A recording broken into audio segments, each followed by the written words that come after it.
एक अतिशय धक्कादायक आणि दुर्दैवी घटना वसईत घडली आहे। भर रस्त्यात दिवसाढवळ्या युवतीची लोखंडी पाण्याने जोरदार प्रहार करून निर्घृण हत्या करण्यात आली आहे। या घटनेमुळे सर्वत्र खळबळ माजली असून पोलिसांनी संशयित तरुणाला ताब्यात घेतले। हा युवक आणि हत्या झाली ती युवती हे दोघेही नालासोपारा येथील राहणारे असून नेहमीप्रमाणे युवती कामाला निघाली असताना युवकाने तिला वाटेत अडवले आणि दोघांमध्ये शाब्दिक बाचाबाची झाली। त्यावेळी संताप अनावर झालेल्या तरुणाने लोखंडी पाण्याने युवतीच्या डोक्यात जोरदार प्रहार करून तिची निर्घृण हत्या केली आहे। दिवसाढवळ्या हा प्रकार घडत असताना येणारे जाणारे पादचारी मात्र हा प्रकार सुन्न मनाने बघत राहिले। एकानेही पुढे येऊन तरुणीला वाचवण्याचा प्रयत्न केला नाही। याबद्दल आता संतप्त प्रतिक्रिया उमटू लागल्यात। मृत्युमुखी पडलेली युवती 22 वर्षीय असून प्रेम प्रकरण आणि संशयातून ही हत्या घडली असावी अशी चर्चा आता होते।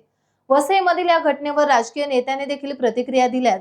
भाजपचे नेते प्रवीण दरेकर माध्यमांशी बोलताना म्हणाले, अशा प्रकारे घटना झाल्यावर माणुसकीनं संवेदनशील भावनेनं त्या ठिकाणी नागरिकांनी आपण सगळ्यांनी भूमिका निभावण्याची त्या ठिकाणी आवश्यकता आहे। का झालं नाही नेमकं सत्य काही मला माहीत नाही, तथापि असणारे कायदेसुद्धा वाचवायला गेला, मदतीला गेला तर त्याला त्या ठिकाणी गोवतात।